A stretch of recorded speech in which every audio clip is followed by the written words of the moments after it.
Some of us are outwardly successful, but inwardly feel unhappy and living a life lacking in purpose and meaning. The Necktie and the Jaguar by Carl Greer can help you discover what's important to you and how to go for it. For more information or to purchase the book, visit carlgreer.com. That's CarlGreer.com.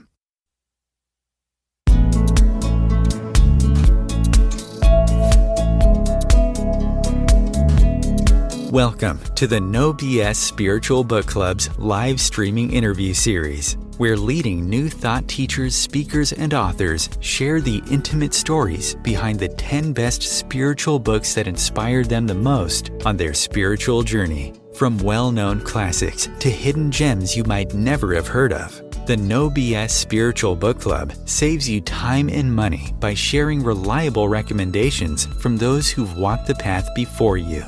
The No BS Spiritual Book Club, the only No BS guide to the best spiritual books to inspire your own journey of self-discovery.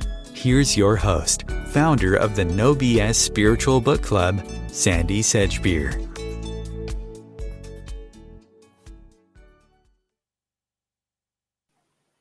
Hello and welcome. Before we meet this week's guest, I just want to take a moment to recommend a really inspiring book for anyone who struggles with making important decisions. It's called The Necktie and the Jaguar, and it's by retired clinical psychologist, Jungian analyst, and shamanic practitioner Carl Greer. In addition to revealing how he tapped into the wisdom and the power of unseen worlds for guidance and inspiration, Carl's fascinating memoir offers some valuable keys and questions that inspire the kind of thinking that guides you effortlessly on your own path to transformation. So take a tip, check it out for yourself at carlgreer.com. And now, joining me today to share the stories behind the 10 books that influenced her the most on her life journey is a writer, author, and mystic whose website name, universeofdeliciousness.com, conjures up all sorts of luscious and possibly even forbidden delights. A facilitator at Skyros and a transformational speaker at Mind Body Spirit, World Spirituality, Conscious Cafe, and many other well-being forums, Julia's professional expertise combines Grinberg bodywork, cranial sacral therapy, family constellations, and Kashmiri Tantra. And she's the author of The Healing Power of Pleasure, 7 medicines for rediscovering the innate joy of being. And as you might imagine, she's passionate about sharing her lifelong love of the life of the body, real sensual relationship, and the mystery. Julia, Paulette Hollenbery, welcome. Hello, Sandie. Good to have you with us. Thanks. Good to be with you again. So, before we start talking about the 10 books which had the most influence on your spiritual growth and your life path, explain to me what you mean by the mystery. That's the thing, isn't it? It's really kind of difficult to put it into words. At least for me, it's been difficult to put into words because it was so much felt. It is really the everything. It's the water that we swim in. And it's here all the time. And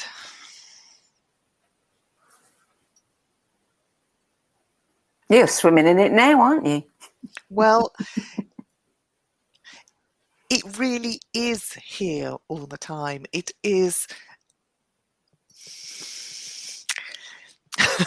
And that's the thing, right? That's the thing, is that it is loving us, supporting us, with us, close to us. It's not even an it, right? It's kind of, it just is. Yeah. Well, I think that's a pretty decent attempt at explaining the unexplainable and the ineffable. So tell us about books, because you said that books saved your life as a child. Why was that? You know, this morning I was tuning in to these 10 books and I really began crying, and I was completely taken aback by that. And immediately comes to mind the Ice Queen. And I think that as a child, when I didn't have the words or the paragraphs to express myself, and I wasn't confident that there was somebody on the other side who could comprehend my experiences, books were a solace, books were a safe place where something of what I was experiencing was there, and I felt accompanied and not alone. Mm. And there's this in the Ice Queen, there's this description of the girl in this ice cavern, and she is trying to fit together the pieces of the ice into a jigsaw, and she'd lost her friend. And there was something about this image, this metaphor, that spoke to me, that in some, to use your word, ineffable way, was a recognition of some of my experience. And of course, there were other things, other books, many other descriptions and worlds. Yeah. Well, the first book on your list, and you have given us your list in a kind of chronological order and shared, what was happening for you at the time as well. But your first book is described as offering a compelling vision of a new reality, a reconciliation of science and the human spirit for a future that will work. And the book, of course, is The Turning Point, Science, Society and the Rising Culture by Gergieff Capra, published in 1982. So tell us when you came across this book. Must have been quite young. I was a teenager and I was feeling quite lost. An awful lot had been going on in my world.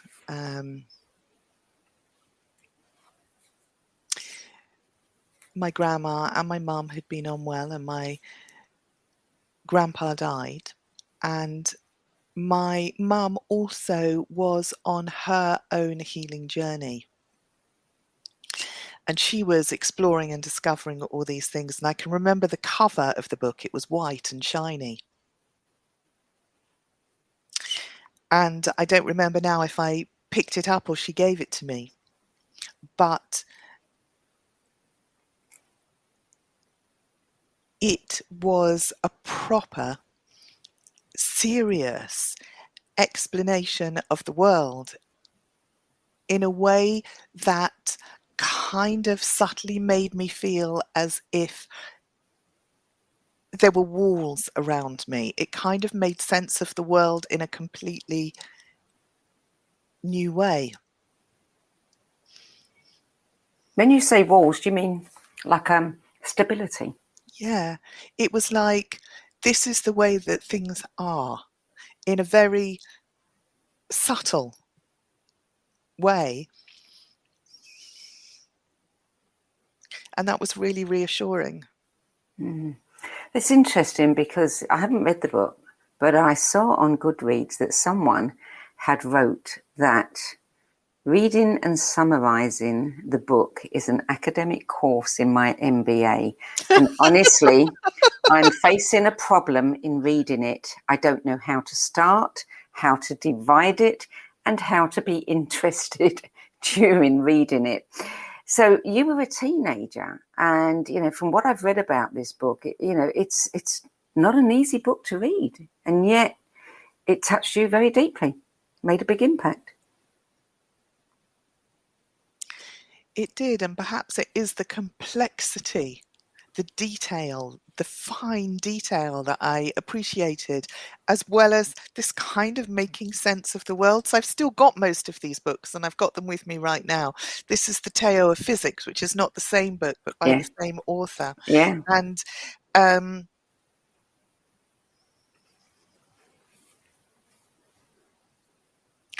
I think it was revelatory and utterly compelling, the detail, and there was something about the definiteness of what he was writing about. So I have a sense as I'm talking to you of, you know, ordinary home life and ordinary school life and just, you know, ordinary stuff.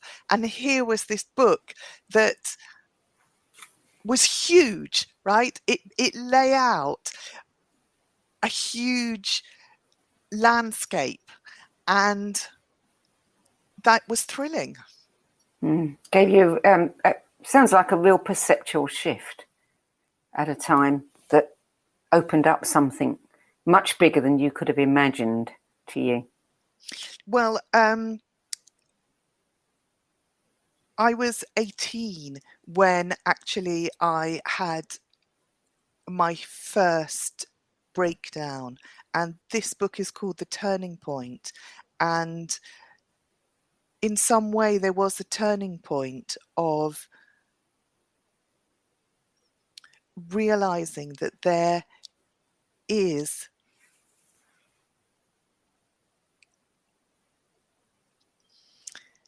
people and language and methodologies even, but it's just something to do with the vastness, these walls that are out here, these subtle walls of the way that the world really is, beyond, you know, the petty details of I don't know what. You mentioned the word breakdown. It sounds more like a breakthrough to me. Well, you know, with hindsight, and we can, I mean, I remember at the time or afterwards, because I cried an awful lot for a while, and I don't think I had cried until then. I think I had tried to be strong, and I tried to look after lots of other people, my grandma, my mum, other people in my family, and I think it was, after a while, a breakthrough to more authentic, real, honest, not knowing. In such an interesting age too.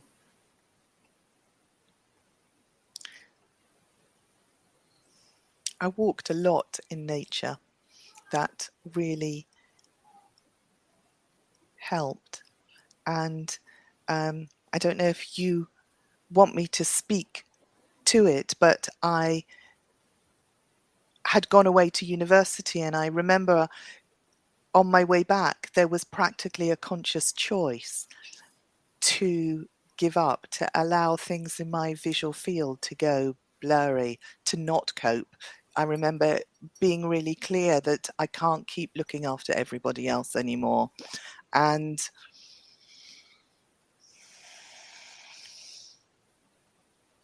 I'm smiling. I don't know what else to say in this moment, but That's okay.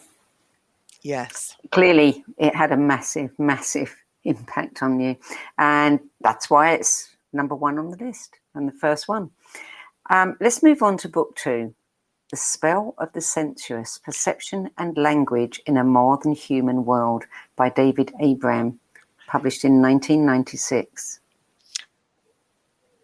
But number 2 in my story. Number 2 in your story. Is actually The Wisdom of Insecurity. So I can go... So why do we not have that? Did you give us 11 by any chance?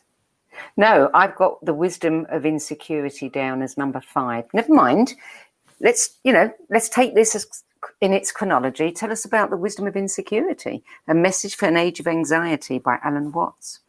So my mum, who was a physiotherapist and also exploring all sorts of other modalities for herself, like craniosacral therapy, took me to see an osteopath as I was moving through this time of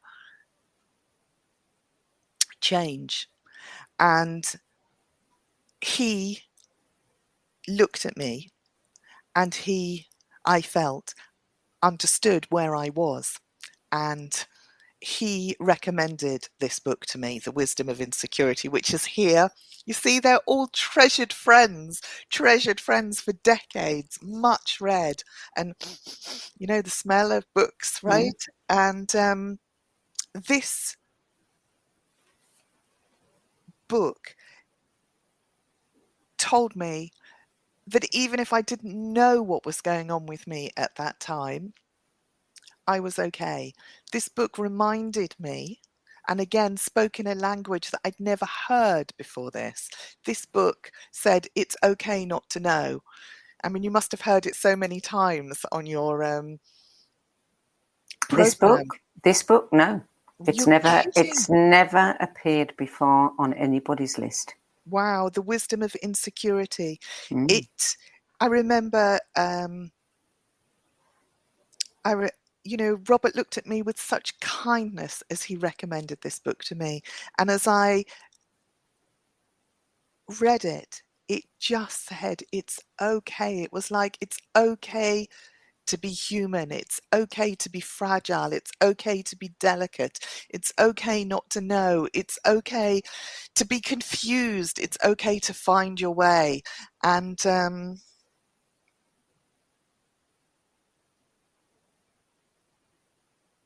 I was grateful. I still am grateful.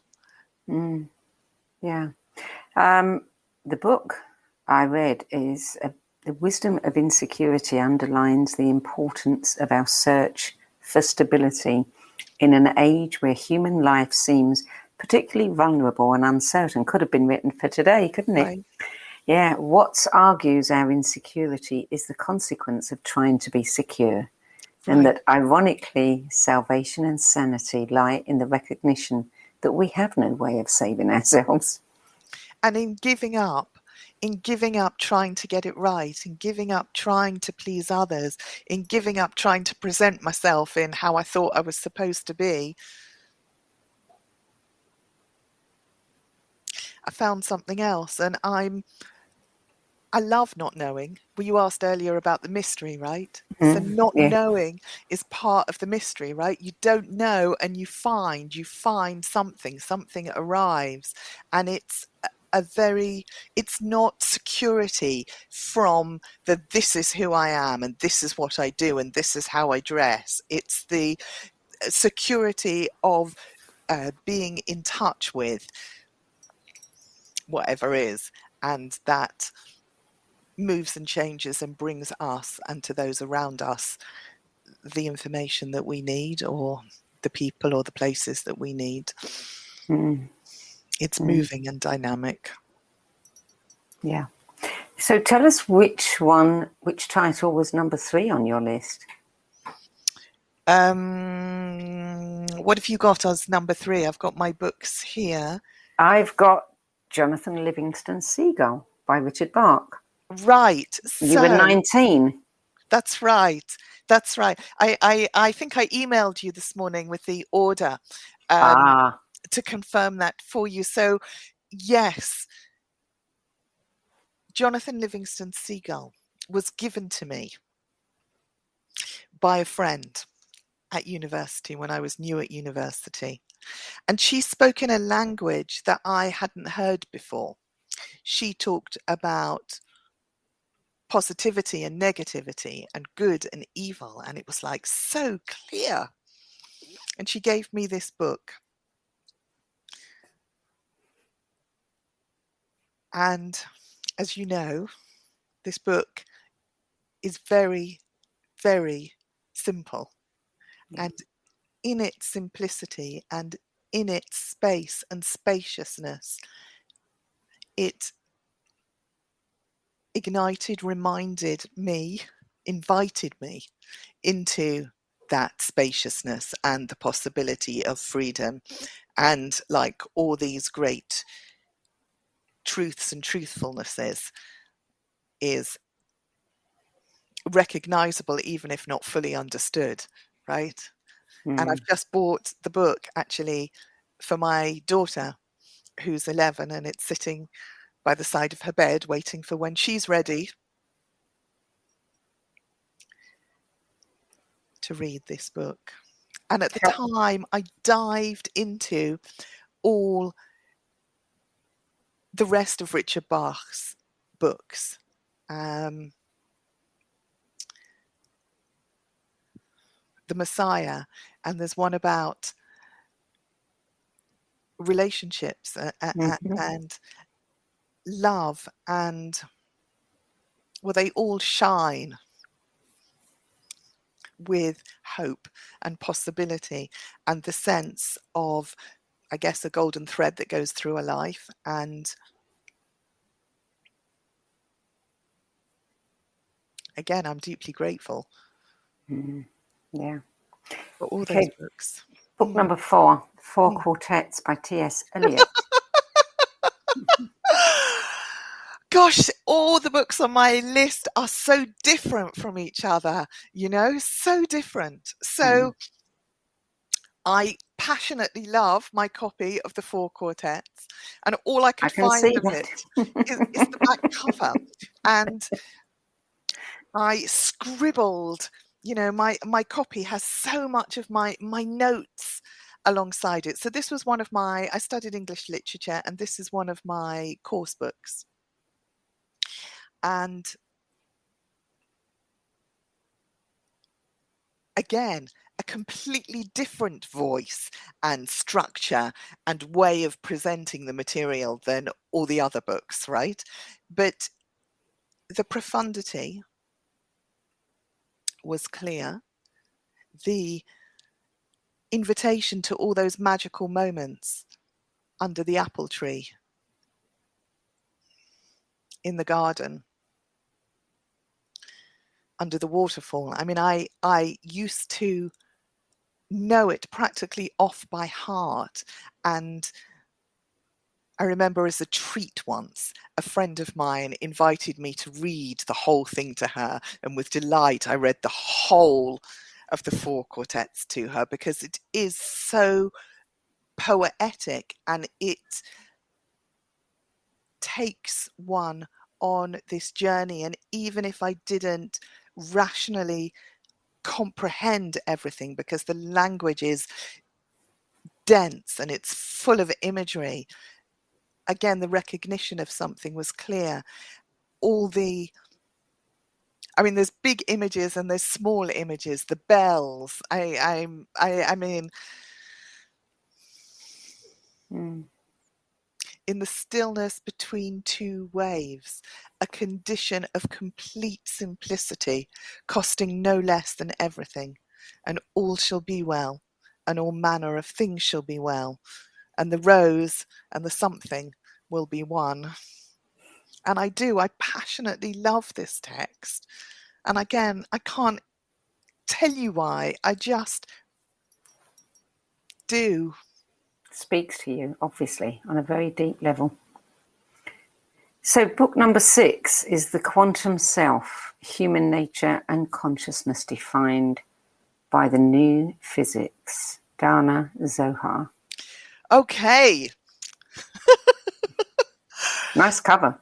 Yeah, different than the ones you have. Of course, each edition is different. So after university and some jobs, I went to live abroad. I went to live in Israel. I wanted a lot more space. And I began to study there also bodywork method, and I had a number of jobs in high-tech companies, and one of my jobs was in the University of Tel Aviv, helping a professor of biochemistry organize a biochemistry conference. And I loved spending time in the huge library at Tel Aviv, and this book literally fell off the shelf onto my head, and I read it again. I consumed it with delight, and she has I'm just smelling the book. It's so old. She has, of course, the Quantum Self and the Quantum Society. And these books make sense in a different way yet again of philosophy and spirituality and self and the world. And I remember discovering that my mum also had the same two books on her shelves. And not that long ago, as I'm now in this process of promoting my book, and somebody introduced me to Dana Zohar virtually. I haven't actually met her. And I was so thrilled and so excited because, yeah, she feels like her books feel like a major influence. I really love the quantum perspective. And I told her about being on this show as well. Earlier today, I messaged her to let her know. You told her that her book is one of your 10 best. I did. Good. I'm sure an author loves to hear that. Mm. Yeah. Okay, so book number 7 is a historic and influential work that's considered by many to be a primer of mystical thought. And obviously it's influenced many great thinkers and writers. And it is In Search of the Miraculous by Ouspensky. See, I love all of them. They're all favourite friends, right? So I'd been living in Israel for a number of years, and then I went on a big journey to India. And while I was in India, and it was clearly a spiritual search, I set off to find something. And while I was there at one of the ashrams, I was introduced to the Gergieff movements. Mm-hmm. Loved them. And while I was traveling in Nepal, also made the decision to come back and live in England.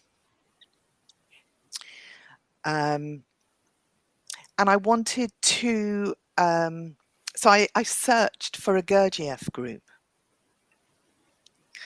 And I found one in central London.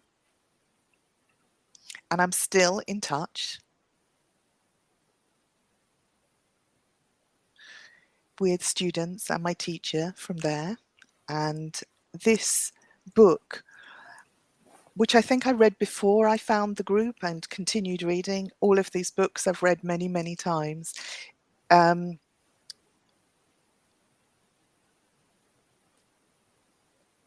Well, again, it shows a different view of reality.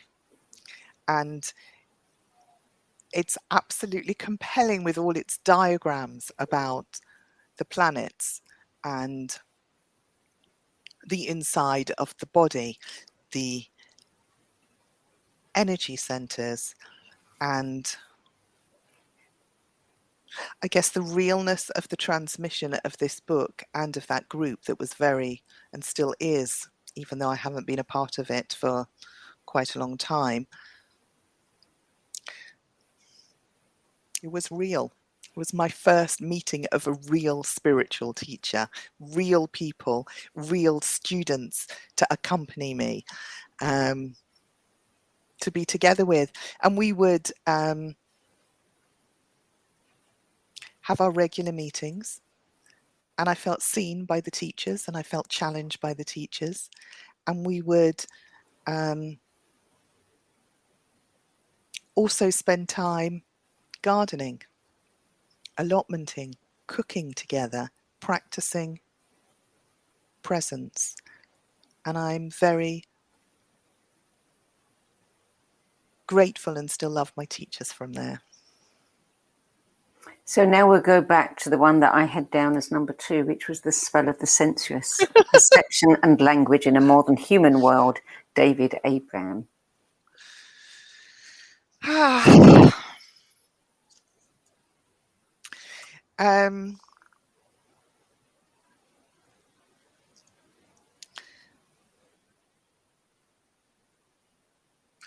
So this book brings the vividness, the aliveness of life. Another book, that makes perfect sense, bringing the livingness of everything, of the animals and the earth and the plants and the sounds and the connection and the interrelationships between everything, and his use of language that conjures and evokes the literal aliveness and interconnected and I can't find enough of a word for the interconnectionness between everything. And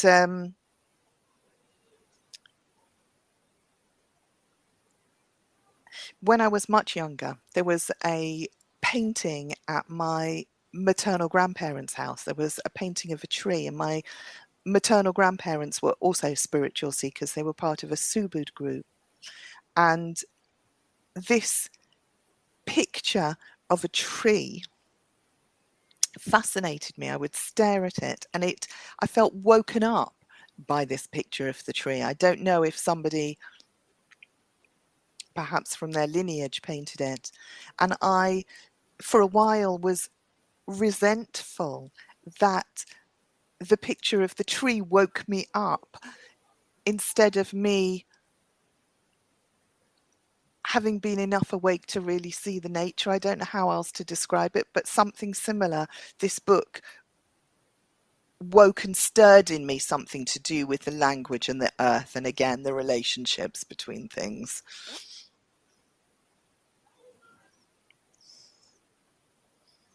It makes me, they're all such favourite friends. You obviously have a very visceral relationship with books. You feel them, don't you? Doesn't everybody? Aren't they locations where you I go? don't know that everybody feels that way. I mean, for many, it's an intellectual endeavour. And the relationship with them, I would think, for those people is quite different. I mean, certainly this book, the description of it, it's described as an intellectual tour de force that returns us to our senses and to the sensuous terrain that sustains us. Exactly. Major work of ecological philosophy startles the senses out of habitual ways of perception. That's what I was trying to describe with this picture and with this book. Yeah. Exactly that. Yeah. Mm. Yeah. It's a visceral wake-up call. Mm-hmm. I'll have to check that one out. So the next book, Mary Magdalene, Beloved Disciple by Clista Kintzler. And this was published in 1989. And there have been a number of books about the Magdalene that have been recommended by people, but they're all different. So my own life story moves on, right?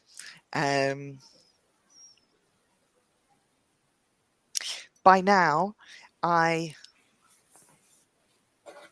was in a full of love but really turbulent relationship with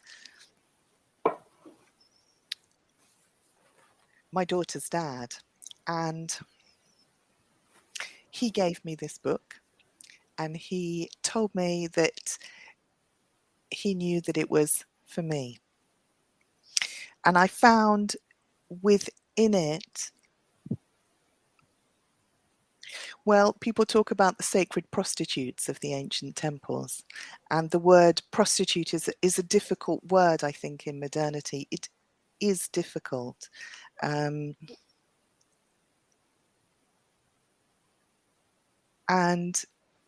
I think many women, I certainly, have a sense of having been one of those ancient priestesses in the ancient temples serving, and this book describes so beautifully the life.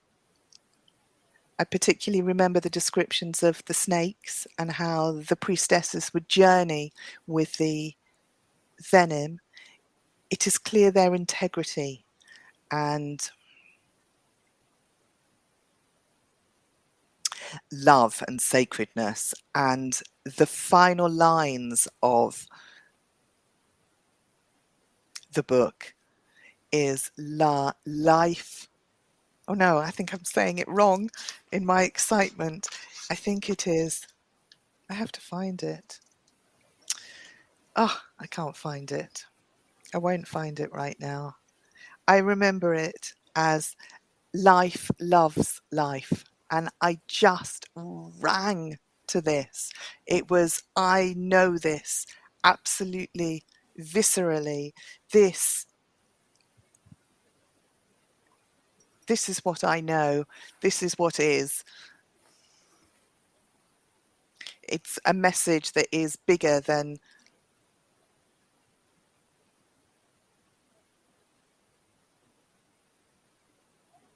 the story.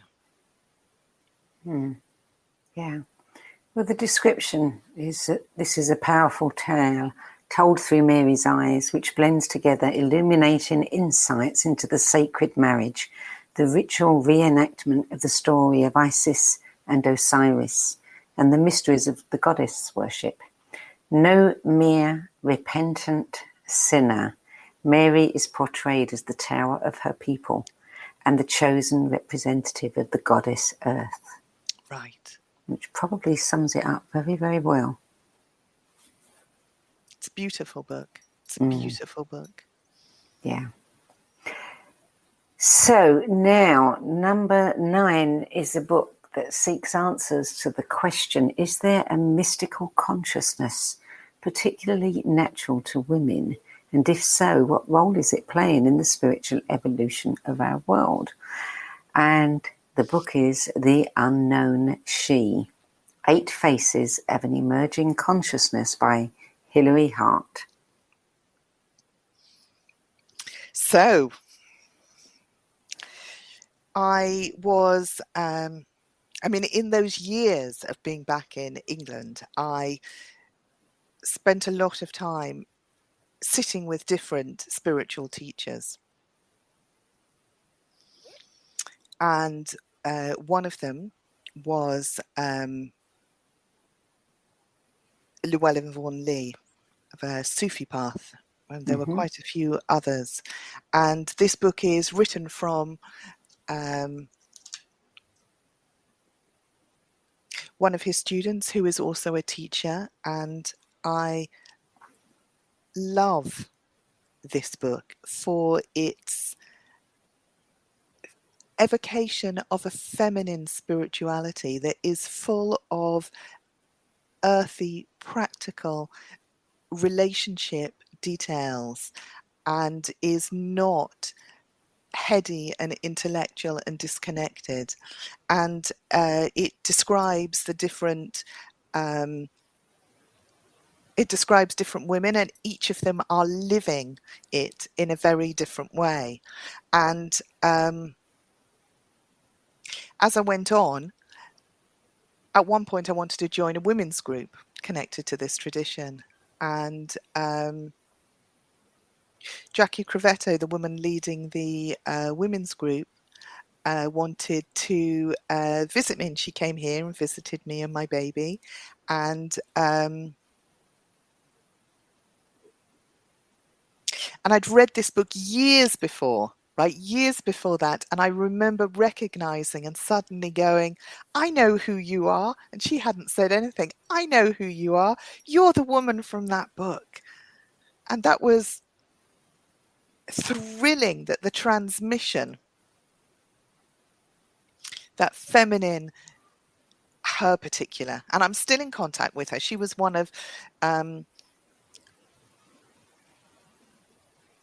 the people who was kind enough to look at an early draft of my book. And oh, look, my goodness, how's that? I opened the book and by absolute chance, it's at a picture of her.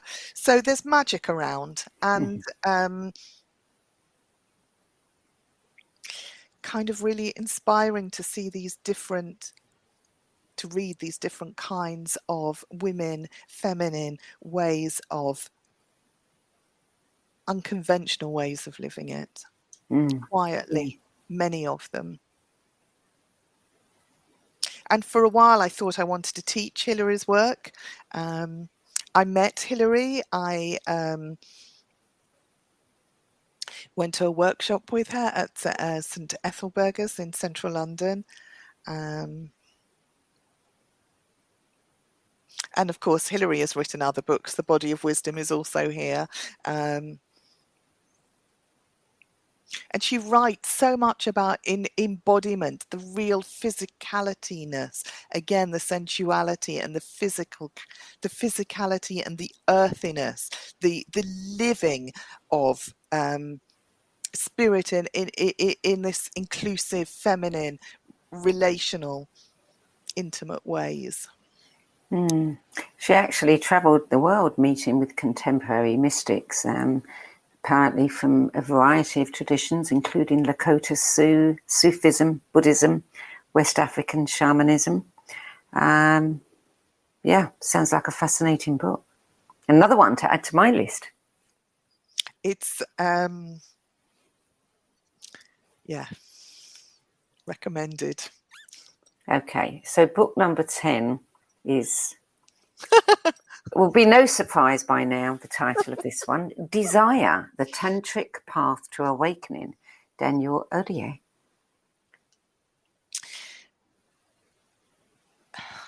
So a friend suggested this book to me, and I remember reading it, and it was like water, and perhaps all the best spiritual books are like that. You know, I read it and I was kind of like, this isn't new to me. I know this. I absolutely know this. I don't, I already know all of this.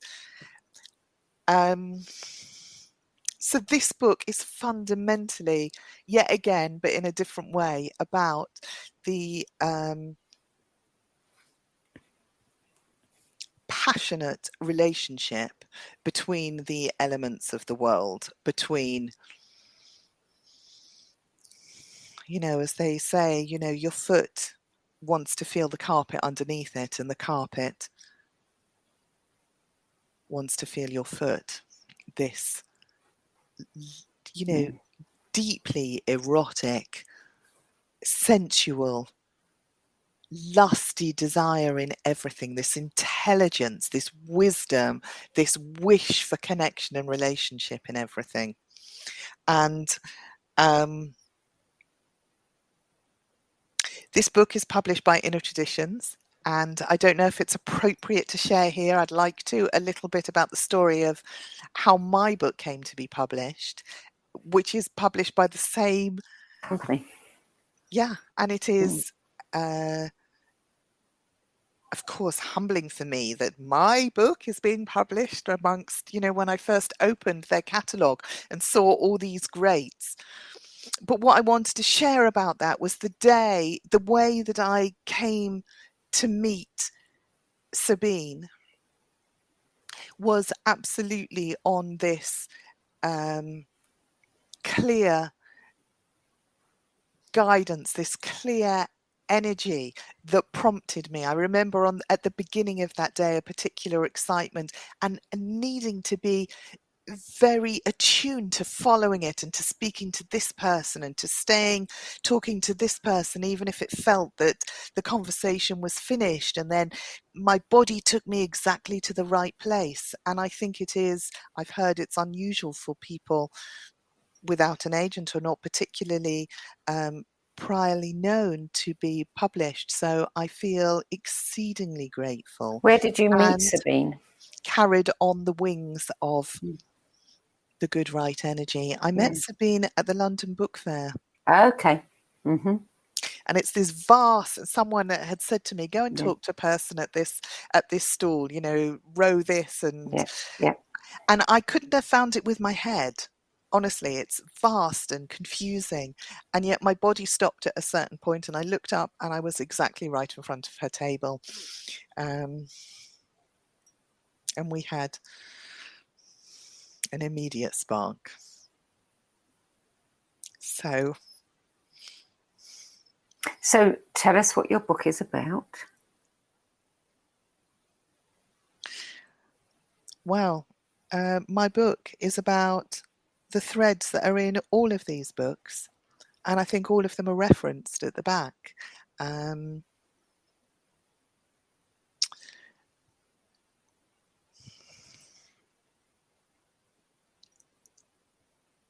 healing power of pleasure. My book is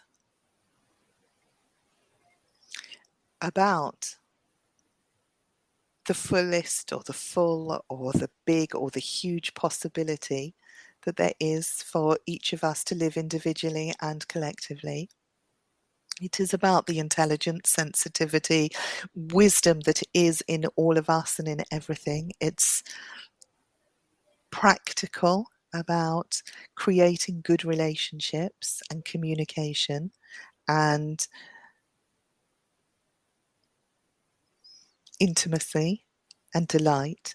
It's about breaking through the conditioning that keeps us small and in our heads and anxious and seeking security, to pick up some of the threads from our conversation. And I hope leads people into greater freedom and authentic connection with their bodies and their hearts and the richness that is possible in all of these relationships, as all these other writers have known and expressed in their way. I have found my way to transmit this message or invitation that I think we need. Well, I would say that pleasure is something that appears to be in short supply in many people's lives right now. It's a difficult time. Mm-hmm. Yeah, it is. And yet, even within the difficulty, it is possible to find even the littlest bit of pleasure. And that's real and alive and makes everything worthwhile. For sure. What are you reading now? I don't know what I'm reading at the moment. I've got a bunch of books by the side of my bed. I dip into them. One of them is by Elizabeth Gilbert, The City of Girls. Mm-hmm. And one of them is by Dr. Laurie Mintz, Becoming Clitorate. And clever title. It's also a good read. Mm-hmm. And there's some others there.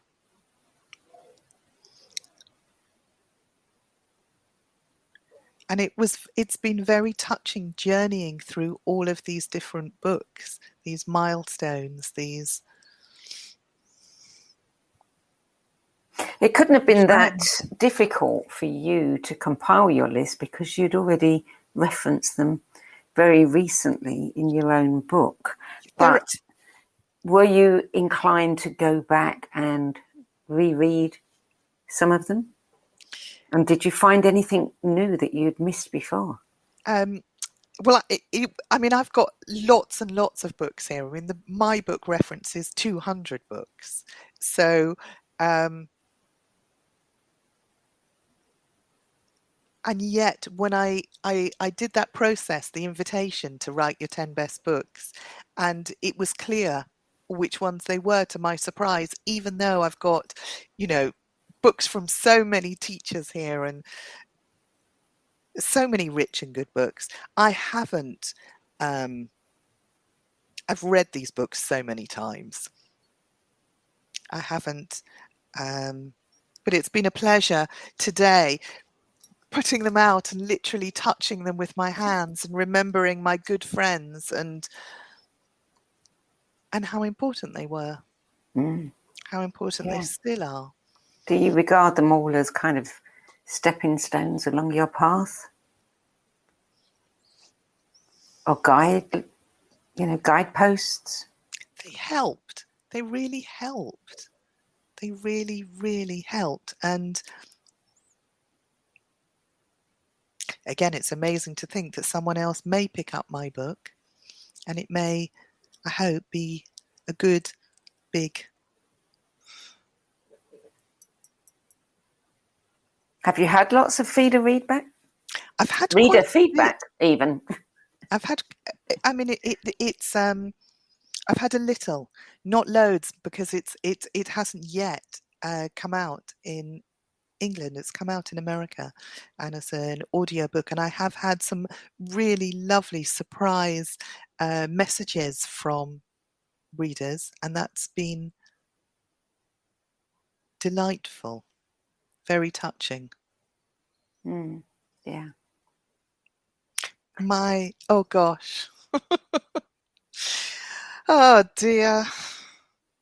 I'm just feeling, the great circle of life. And my mum wrote a book that didn't get brought to publication, and my dad used to write. He used to write television scripts and all sorts of different things. And it's just very, very touching to see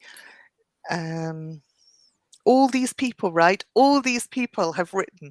All these people have felt passionate enough to bother to write a book. And we know how much work goes into that. They've bothered to want to reach out to people, to help people.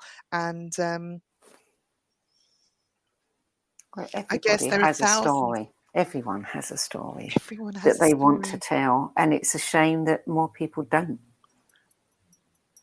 And everybody's doing their best. The thousands upon thousands of people that are engaged in spiritual work in their, many, many different ways across history and geography. It's hugely touching.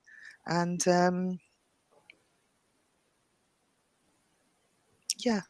And it's so what are you doing now that the book is finished and published? Are you already planning the next one, or are you enjoying the satisfaction of having completed the first one? I think, I'm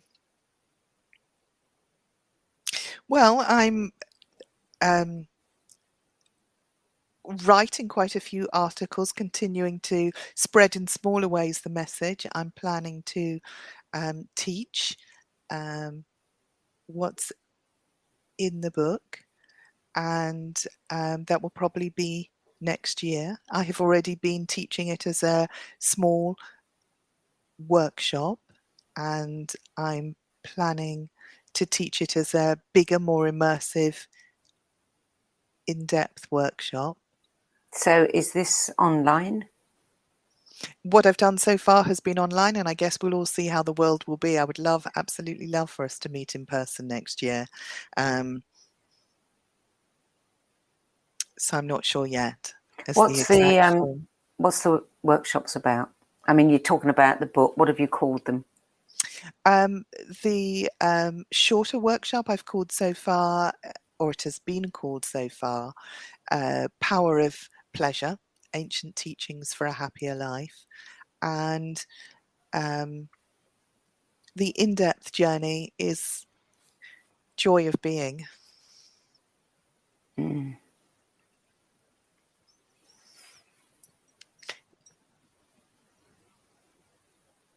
It's very touching in this moment, the number of people who want to make the world a better place, who have hope, who have determination, who care, who want to improve themselves and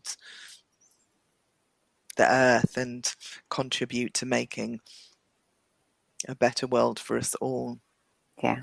And we need to remember that and appreciate it, because there's an awful lot of effort going in to make us feel that the world is going to hell in a handbasket. The children are happy enough, though. Without the stories, the children are doing their thing. Yeah. So are these workshops already up on your website, and can people sign up for them now? I'm in the process of doing that. There's something written on my website, but probably the newsletter, which I call Hints of Deliciousness, is the place to sign up right now. I think 2022 is going to be an interesting year. It's definitely about embodiment and pleasure and joy and happiness and potential and living our lives. How did you come up with the name of your website, universeofdeliciousness.com? What do people expect to find there? Well, as you know, my whole book is written about the universe of deliciousness, and that was its original working title. And that phrase came when I was invited to give a talk. This is quite a few years ago, about instinctual intelligence. And that phrase was part of what I wrote when I was inviting people into this delicious, delightful, sensitive, subtle, spiritual realm that is possible, and that so many of the mystics and authors and teachers that have gone before have lived and told us about. And I know it's not far away. It is actually right here. We've talked before about the 7 medicines. It is absolutely possible to interrupt the stress and the anxiety and the trying hard, and to drop into the deliciousness of you and me and life. So what can they find there? The usual website stuff. Well, before we close, tell us a little bit about the 7 medicines. Okay, in my book. I can do you a flick through. Would you like a flick through? That might be fun. I don't know if that will work. Let's see. I don't think it will, actually. Anyway, that was an attempt. I don't think it did work. Sorry about that. The 7 medicines are slow body depth, relationship, pleasure, power, and potency. And they are a map, a pathway that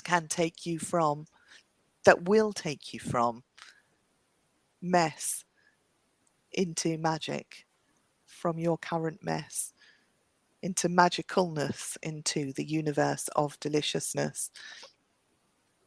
And I guess I write with, I hope, inspiring and uplifting ideas and quotes from many other authors about these ideas. And there are, again, as you know, a feast of practical exercises, how to slow down, really. Which is what people want. Don't just talk about it, show me how to do it. Yeah. And someone else said recently that people are drowning in the mundane. And as we began our conversation, and I was listening to your music at the beginning, and of course what I've written, I hope, is, I was going to say a spark of the sacred. I thought, is that too big a thing to say? Why? Why would it be too big? Claim it. It's written from my heart.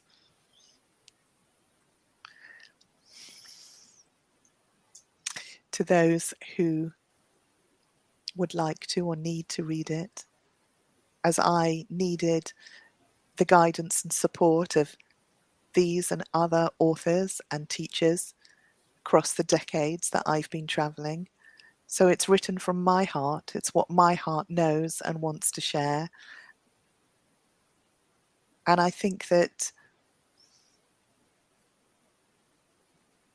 don't know how to say it, but I hope it transmits and reaches and lights and does what it needs to do. That's a good hope to have. So now that you've found the joy of being an author, are you planning on writing more?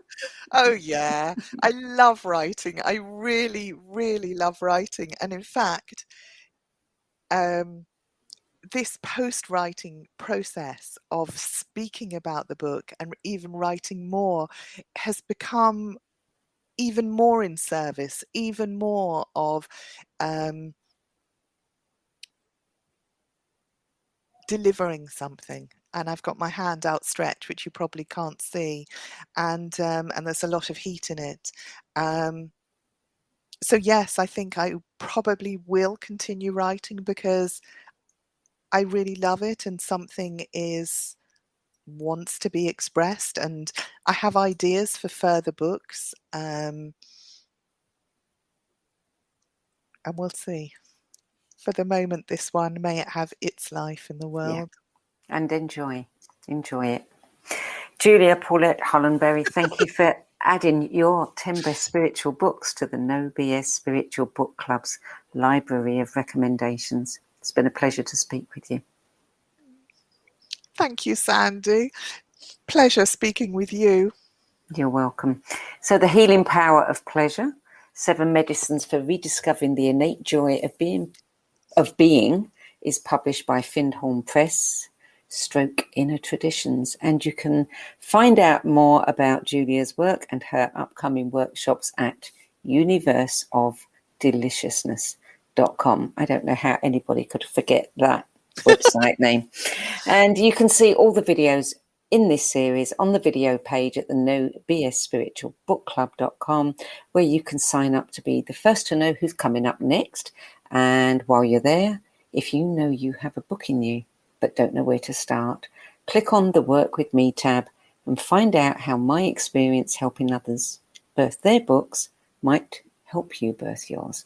That brings us to the end of this week's show, which will also be available as a podcast on iTunes, Spotify, Audible, Amazon, iHeartRadio, and all the best podcast platform sites. I'm Sandie Sedgbeer, and I'll be back with you next week with another episode of the No BS Spiritual Book Club's 10 Best Spiritual Books interview series. Till then, it's goodbye from me.